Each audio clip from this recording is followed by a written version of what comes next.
praises to the Most High Yahweh, by Hashem, Yahweh Shai, double honors to the elders and apostles of GMS who are well, and likewise elders, shalom to the hopefully elect. This is Luke 8 and 17. For nothing is secret that shall not be made manifest, neither anything hid that shall not be known and come abroad. Take heed therefore how ye hear, for whosoever have, to him shall be given, and to whosoever have not, from him shall be taken even that which he seemeth to have. I want to get into this Boeing thing real quick, because like everything else, you had that bridge collapse, which has been connected to that Edomite, not the Edomite. I believe she was a Moabite or Ammonite, probably a Moabite that died in a Tesla incident, and she was one of the CEOs of the shipping company of that ship that hit the bridge, that Sir Francis Bridge. Let me get that real quick. Francis, is it Bay Bridge or something like that? No. Let's see. Francis Scott Key Bridge. I put Bay. Let's see.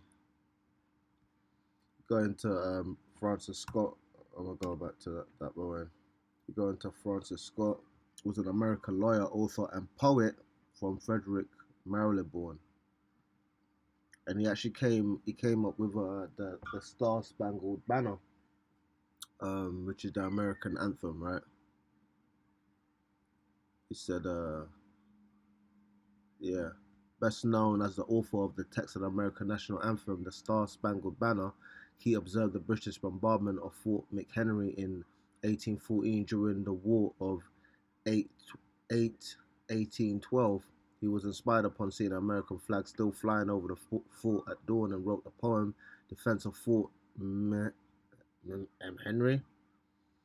So he basically wrote the Star Spangled Banner, and I read it somewhere that the destruction of the bridge is symbolic of the fall of America, which that anthem pretty much just symbolizes the rise and the quote unquote stability of America, but it's not stable anymore, man. America's about as stable as that bridge, and all these people, right? All these that's something else, all these companies are pretty much they're on some conspiracy stuff, man. So if you speak out against them, you just end up being missing. Let me just play this. Boeing's in trouble, and its CEO isn't helping.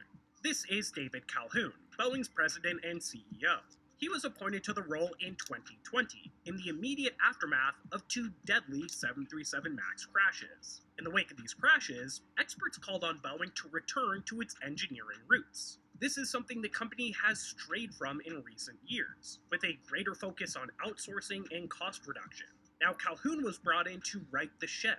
The only problem is that he is not an engineer by trade. In fact, his background is in private equity, an industry known for its cost-cutting ethos. And he also spent 26 years at GE, a company that practically invented the concept of trimming fat. All things considered, his appointment as CEO seems misaligned with what Boeing needs. And with the company experiencing several unforced errors during his tenure, it calls into question whether he's actually the right person to turn Boeing around. Which is the funny thing about this society, because you have people who are not really equipped to be able to rule over it, who are being put in positions of leadership. I mean, if you look at King Solomon, for example, he came up under King David. So he watched firsthand how to rule, right? And he asked the Most High for wisdom to rule this so great people. You have these CEOs who don't have any understanding of the industries that they're being asked to lead. They're just thinking to cost cut, but they don't actually understand the consequences of what happens when you cut too many costs. Because he's not an engineer. He's not thinking, well, if we make this, if you make it half as cheap, then it's gonna cause twice the problem. He's not looking at the problem. He's just looking at saving money, at the expense of people's lives. Because these people, they don't even fly. commercial jet. They probably got their own private jets, and you know they ain't cutting corners on making them. You know, it's all about profit with these people, man. You know, somebody even I think it was one of the elders said, you know, if these companies could get away with feeding you chemicals, they'd do that. The only reason why they're talking about all natural this and natural that is because there's been a push and a movement towards eating more natural foods, which is why they make food the way that they do. If not for that, they'd be more than happy to just feed you chemicals and just make money off it, because you can make chemicals pretty much out. It's cheaper than growing something for 6 to 12 months and then preparing it. It says, as of February 2024, there have been a total of 529 aviation accidents and incidents involving all 737 aircraft.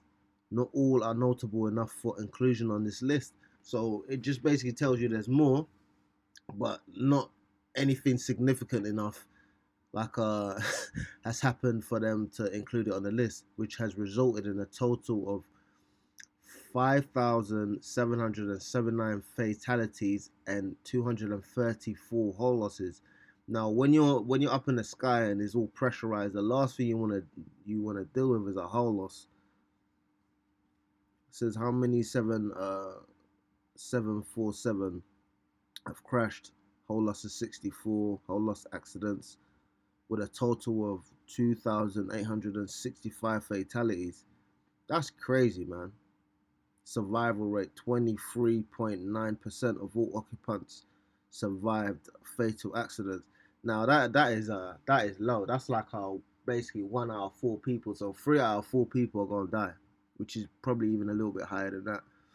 And when you look into this thing, this man that was blowing a whistle about what they were doing because they're cutting corners, which ultimately led to these situations because they're not being built properly. You know, my man ended up missing. And you watch this news article, they don't even mention the fact that there's a possibility that he got offed, which is funny because my man was saying to people, if I commit suicide, I didn't commit suicide. The CBS News exclusive, we're hearing for the first time from the family of a former Boeing manager who became a whistleblower. John Barnett died by an apparent suicide earlier this month before completing his deposition in a lawsuit against the airline manufacturer. He had accused Boeing of repeatedly ignoring safety issues. CBS's Mark Strassman spoke with his mother and brother. He thought of himself as trying to do the right thing. Vicki Stokes' son, John Barnett, worked at Boeing for 32 years. The last 7 as a quality manager at the South Carolina factory that builds the 787 Dreamliner. How did he tell you he was being treated? He was like embarrassed at meetings. He would be called out. Not the type would back down. No, sir. See, and that's one of the problems with this kingdom. You can't be honest in this kingdom. You know, you're pretty much hated for telling the truth. You know, you're ostracized by telling the truth and being honest because everybody's a damn liar. You know, it talks about they that speak the truth make themselves a prey. This is John 8:44. You're of your father the devil, and the lust of your father you will do. He was a murderer from the beginning, and abode not in the truth, because there is no truth in him. When he speaketh a lie, he speaketh of his own, for he is a liar and the father of it. So this guy's sitting there and he's saying real stuff in the meetings. He's saying you guys are cutting corners. It's gonna cause loss of life. You know, ultimately, it's gonna cost you money, and they're not trying to hear that stuff. And you really have to think about the psychology of these people, right? Because when you have these accidents or these incidents, it ends up costing them money. So you really have to think whether them cutting corners saves them more money than what they're losing when they have to pay out for these accidents. And that's something I might look into, because you might save £100,000, but you end up paying £200,000 out. So are you really saving money? So what is the point of this? You know, it's just a way to just get rid of the undesirables. Who knows, man? But these people are wicked as all hell. Whistleblower lawsuit. Barnett alleged a litany of safety concerns. Stray titanium shavings falling into electrical wiring, defective oxygen tanks, and managers. Now, anyone that knows about electrical system understands you don't mix metal in electrical systems, because metal I'm sure titanium is a conductor. Let's see right here. Because you have conductors and you have resistors, right? Titanium is not a good conductor of electricity. If conductivity of copper is considered to be 100%, titanium would have a conductivity of 3.1%. Oh well, I stand corrected. But that's still not good, man, because them shavings could cut into the wires and expose the wires. You know, once you're freeing up electrons in an electrical system, that causes all kinds of problems and defects in the electrical system. You know, defective oxygen tanks. So, you know, if there's a problem and you have to put the mask on, you know, the oxygen tanks aren't working properly. So it's just a litany of problems that this man was talking about, and they pretty much ignored him to cut corners. In this 2022 Netflix documentary, Barnett claimed his managers retaliated against him for speaking up. Boeing quit listening to their employees. So every time I'd raise my hand and say, hey, we got a problem here, they would attack the messenger and ignore the message. In this hotel parking lot, Barnett was found dead from a gunshot wound in his car on March 9th. While police are still investigating, the coroner says it appears to be a suicide. Do you blame Boeing? I think if this hadn't gone on so long, I'd still have my son. My sons would still have their brother, and we wouldn't be sitting here. No, let's go into these words, because they said apparent, right? Apparent. They called it an apparent suicide. So that's what the first woman said. Readily seen, exposed to sight, open to view, visible. What are synonyms of apparent? So they're saying it was clearly a suicide, right? And then they turn back and yo, these people are wicked as all hell, man. My sons would still have their brother. And Boeing. I think if this hadn't gone on so. Let's see. We're still investigating. The coroner says it appears to be a suicide. It Do you blame appears. Boeing? I think if this hadn't gone on so long, I'd still have my son. My sons would still have their brother, and we wouldn't be sitting here. So in that respect, I do. Barnett's death occurred as depositions continue and as Boeing grapples with weeks of headlines about its safety culture, specifically repeated problems with its 737 MAX planes, including a mid-flight blowout of an Alaska Airlines door. Barnett worked on a different plane, but raised similar concerns. He wasn't trying to hurt Boeing. He was trying to save Boeing. He saw this coming, and he said at some point, you know, this is all going to come down on Boeing. In the middle of Boeing's reputational crisis, Boeing CEO Dave Calhoun announced he's stepping down. In a statement today, Boeing said, "We're saddened by Mr. Barnett's passing, and our thoughts are with his family and friends."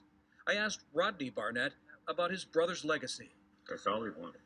That's all he wanted. Just the safety of the public. He thought that was at stake. That he knew that was at stake, and that's what he was concentrating on. Barnett's family. Wicked as all hell, man. This is Proverbs 16:14. The wrath of a king is as messengers of death, but a wise man will pacify it. So he was going to these, they're pretty much kings of industry, and he was telling them, you know, you're going to have a problem. And they didn't want to hear it, you know. Then he went and he put himself in a position where he was in a deposition against them, and he was a witness against them. And they sent a messenger of death for him, man. They're saying there's an appearance of a suicide. You know, you something can appear to be something and not be that. You know, even the word apparent, you know, I'm mistaken on that. But you know, if somebody asks you if something is a certain way, you say apparently it is, which is a level of sarcasm. So it was like they deep down know that this man didn't kill himself, man. You know, but they're trying to make it seem as if he went and he offed himself. And you have it seems to be like a bunch of rituals going on right now, because Esau pretty much is being exposed. Revelation 22:15. For without our dogs and sorcerers and whoremongers and murderers and idolaters and whosoever loveth and maketh a lie, you know, this is the city of violence, man. This is the same in the GNT. A wise person will try to keep the king happy. If the king becomes angry, somebody may die. So it goes into even with that woman who was who I believe she was the CEO of the ship that hit the bridge. She probably might have had a problem with the fact that they was gonna do that. Who knows? I'm just saying it could have been a possibility. And then she said, "Oh, you can't do that," and then she ends up reversing into a friggin' pool. So yeah, Esau's got to the point where he doesn't even care anymore, man. He's just doing it right in front of your face because he knows that the people are not gonna do anything. Ultimately, it's up to the Lord to come and save us out of this situation because there's no power, there's no might in anyone's hands to really go against this devil. Even the big bro, that what I was bringing out yesterday. When you look into the Titanic crash, it was just a bunch of rich people who were going against the so-called federal bank, or the world banks that they wanted to set up, the Federal Reserve, and they just put them all on a ship, told the captain to crash into the iceberg, and down they went. So whenever anyone goes against these people, as the kings, as say, because they're the kings of this world, pretty much. One of the Rothschilds said, "Give me control of the money supply, and I don't care who makes the laws." So they're kings of this world. You make them angry, you gonna end up missing, man. And it's what's happening to a whole bunch of people. They're probably gonna keep doing this, and they're gonna bring silly things out like Diddy to make you think it's about one thing whereas another. And really, that bridge, it really is a symbolism of the fall of America. America's through, man. You're killing people that are telling the truth. You can't build and sustain an empire built on lies. It's like building the scriptures talking about building your house on a rock, and the other who built his house on sand. These people have built their empire on the sand. It's not gonna stand. It's not gonna stand too much longer. Lord will. So yeah, that was pretty much it. All praises to the Most High Yahweh, Ba'ashem Yahushai, double honest to the elders and apostles of Jerusalem. Well, shalom to the elect. Shalom.